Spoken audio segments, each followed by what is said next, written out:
1월 15일 목요일 새벽입니다. 오늘 같이 기도하실 말씀 민수기 32장 1절에서 9절입니다. 그 중에 4절 5절 봉독합니다.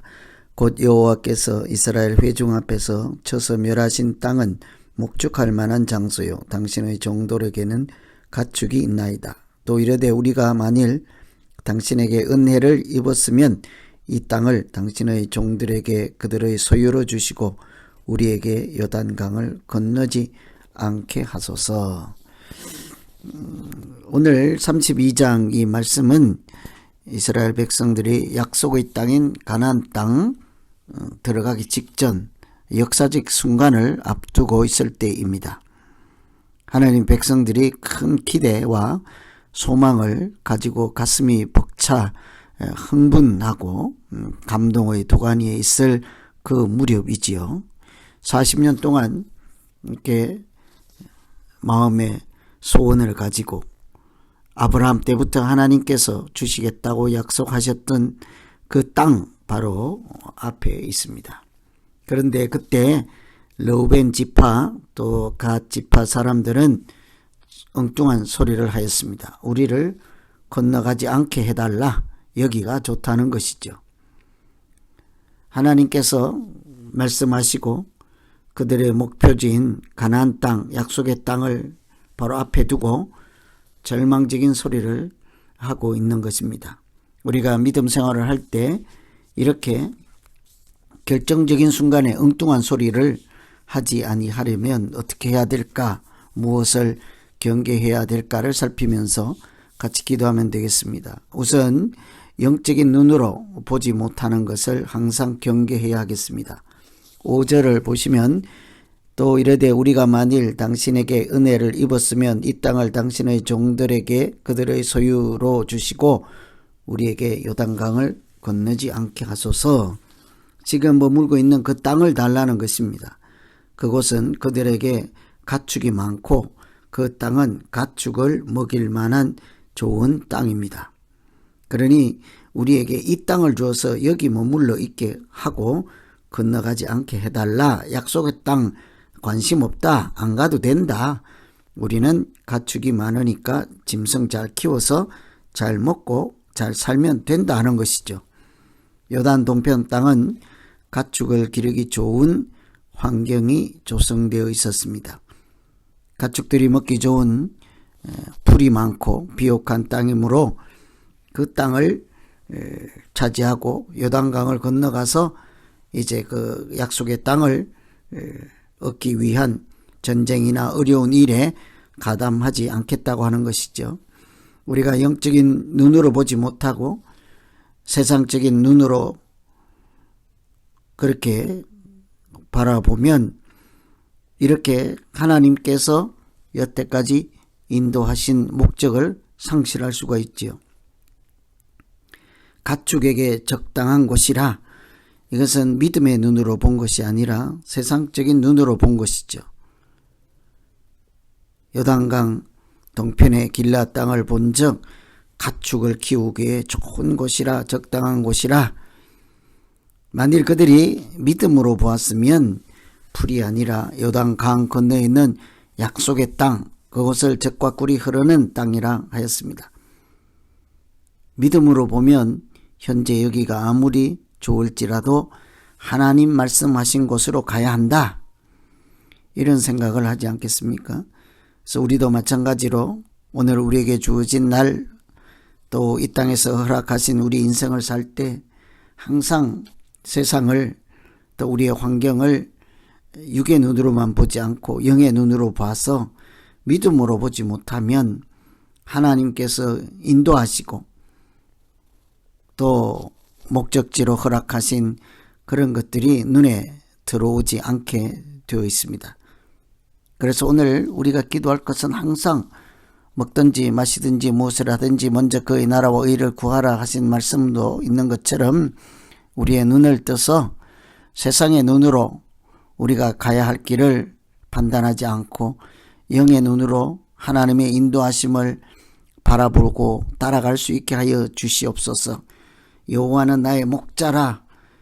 그러므로 나가 가야 할 길은 목자가 인도하시는 길로 끝까지 달려갈 수 있게 해 주십시오. 이런 기도가 절실히 필요한 때입니다.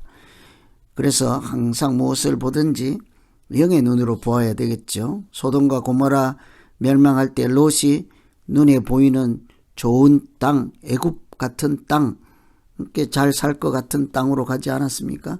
결국은 그들은 포로로 잡혀가는 신세가 되고 오히려 아브라함으로부터 구원을 받아야 되는 신세가 되잖아요. 그래서 우리가 항상 세상을 볼 때 하나님의 눈, 영적인 눈, 믿음의 눈으로 볼 수 있게 해 주십시오. 이렇게 기도해야 되겠습니다. 두 번째는 다른 사람들을 낙심하게 만드는 그런 일을 하지 않도록 경계해야 되겠습니다. 7절에 너희가 어찌하여 이스라엘 자손으로 낙심케 하여 여호와께서 그들에게 주신 땅으로 건너갈 수 없게 하느냐.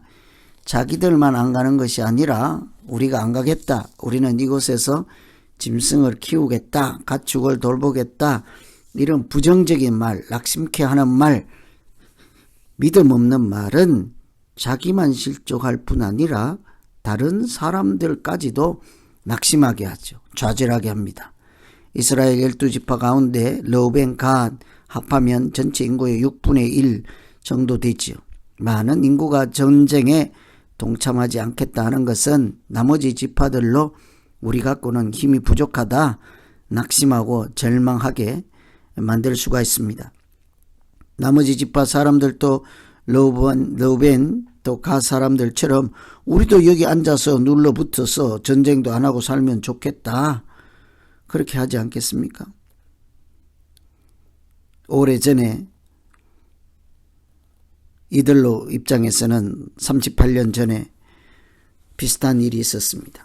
가데스 바네아에서 12정탐꾼을 가나안 땅에 보냈을 때 갈렙 여호수아 외에는 안 가겠다, 못 가겠다. 그 백성들을 낙심케 하였습니다. 정탐 보고를 할 때 10명의 사람들은 우리는 거기 가서 못 이긴다, 못 간다, 안 가는 게 좋겠다, 애굽으로 돌아가자. 그래서 고지를 향해서 가던 사람들을 불안하게 만들고 낙심하게 만들었죠. 그러면서 모세를 죽이려고 하고 원망하고 불순종하였습니다. 그러나 결국 어떻게 됩니까? 믿음으로 봤던 여호수아 갈렙은 그 땅에 가고 믿음의 눈을 갖지 못했던 사람들은 광야에서 다 생을 마감하여야 했습니다. 그들이 본대로 정말 못 들어간 거죠. 그래서 우리가 항상 무슨 일을 하든지 내 자신이 실망하고 이렇게 불순종하고 믿음 없는 것, 그것은 개인적인 일로 끝나는 것이 아니라 나의 믿음 없음이 다른 사람을 실족하게 만든다. 다른 사람에게 용기나 격려가 되는 것이 아니라 그 사람들도 불안하게 만드는 거죠. 이런 것은 내 자신이 어떤 믿음 생활로 사느냐에 따라 그 알게 모르게 그 영향력이 이렇게 주위에 퍼져나간다는 사실입니다. 그래서 우리가 늘 영적으로 깨어있어 기도하며 내 자신 믿음 생활로 인해서 다른 사람들이 하나님을 떠나거나 또는 믿음이 식어지거나 또는 믿음 생활을 제대로 하지 못하도록 내가 불을 이렇게 땡기는, 부추기는, 내가 그들의 신앙을 더 잘 되게는 못해도 끌어내리지는 않도록 우리가 항상 경계하고 자기 자신을 세속에 물들지 않도록 살펴야 되겠습니다. 그래서 오늘은 이런 말씀 가지고 우리 같이 한번 기도하겠습니다. 우리의 영안을 열어주시고 다른 사람을 낙심케 하지 않고 오히려 용기를 주고 격려하며 그들의 믿음을 돕는 자가 되게 하여 주십시오. 이렇게 기도합니다. 하나님 아버지, 오늘 약속의 땅을 바로 앞에 두고 우리는 가축이 많고 가축을 키우기 위해서 강을 건너지 않겠다. 하나님께서 말씀하신 곳으로 가지 않도록 해달라고 하는 그들을처럼 우리가 하나님께서 우리를 향해서 가지고 계신 기대와 소망을 전혀 고려하지 않고 세상 사람들처럼 우선 잘 먹고 잘 살고 이렇게 육체의 사람으로 사는 일에만 몰두하지 않게 하여 주시옵소서.